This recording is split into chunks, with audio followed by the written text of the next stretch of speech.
لە هەرێمی کوردستان زۆرترین قسە و باسی نێوانلایەنە سیاسیەکان و بەرپرسە باڵەکان تەنها لەسەر ئەم دوو پرسن ئەوانیش کارەکردنەوەی پەرلەمان و ڕێفراندۆم. ڕێکخراوی سامپل بە بەشداری و ئامادەبوونی 14 توێژەر ڕاپرسیەکی کردووە بۆ ئەنجامدانی ڕێفراندۆم. تێدا 5000 فۆرمی بەسەر هاوڵاتیان دابەش کردووە. ئەمە سیوەکەی من ڕاپرسی لە ئاستی هەرێمی کوردستان ئەنجامی دەین و هەموو ڕاپرسیەکانیشمان ئاراسی لایەنە سیاسیەکان و دەسەڵاتی جێبەجێکار و پەرلەمان وانە دەکەین هەرێمی کوردستان بۆ نمونە ئیستیفادە لە ڕاپرسیەکانی ئێمە بکەن و لە ڕابردووشدا وەڵامی لایەنە سیاسیەکان بەمارەتی یەکێتی یەکگرتو گۆڕان هەموومان بە فەرمی وەرگرتووە چەند جارێک ڕاپرسیەکان دەستخۆشیمان بۆ هاتووە و لە نزیکبوونەوە کۆبوونەوە لەسەر کراوە تەنانەت پێش ئەمڕۆ کە پێشبینیوانە پارتی دیموکراتی کوردستان داوای کردی ئەم ڕاپرسیە لەناو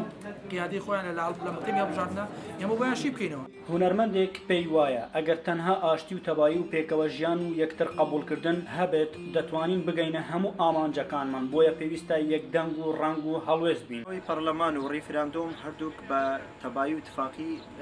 ماری کورد دەبیتن لە بۆ سربەخۆیی کوردستان بە بۆ چوونی من دەبی ئاشتەوایی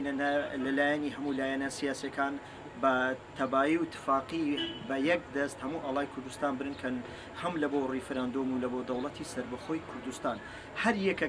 بێت و لەلایەنە سیاسەکان دەست بەو ئاڵایی نەگری کە بەرزی کاتن ئەمن بە خیانەت و خۆفرۆشیدا دەرێن. سەردانی ناو بازار و سەرشەقەمەکانی هەولێرمان کرد بۆ وەرگرتنی ڕای کرێکاران و هاوڵاتیان بەگشتی لەبارەی پرسی ڕێفراندۆم و کارەکردنەوەی پەرلەمان. زۆربەیان پێیان وابوو ژیان و گوزەرانیان نەخۆشە و موچەن نییە کار نییە سەرەتا بە ئەمانە چاک بکەن نەک باسی پەرلەمان و ڕێفراندۆم بکرێت. لەبارەوەی کە لەبەرەی پەرلەمان و ڕێفراندۆم و شتیوا لە قسە بکرێتن لەوە باشترە حکوومەتەکەی تێ بکات مەدەتەکەی تێ بکرێت. لەوە باشترە کە باتی ڕێفراندۆم و شتیوالە بچێت دابینکردنی چەندەها ئەو معاشانەی کە نەدراوە تا ئێستا بە چەندەها ماقەداری مۆزەف و مامۆستا و گشت کارمەندەکانی خۆیەتی با ئەو موچێ دابین بکاتن زۆر باشترە کە لەوەی بڕیار بدات لەسەر ڕێفراندۆم یان لەسەر دابینکردنی پەرلەمان. حیزبەکان عین بین خوان ڕێککەون مثلا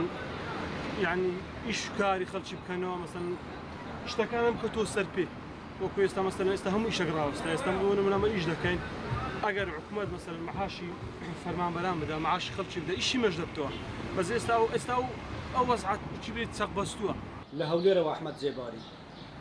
دەنگی ئەمریکا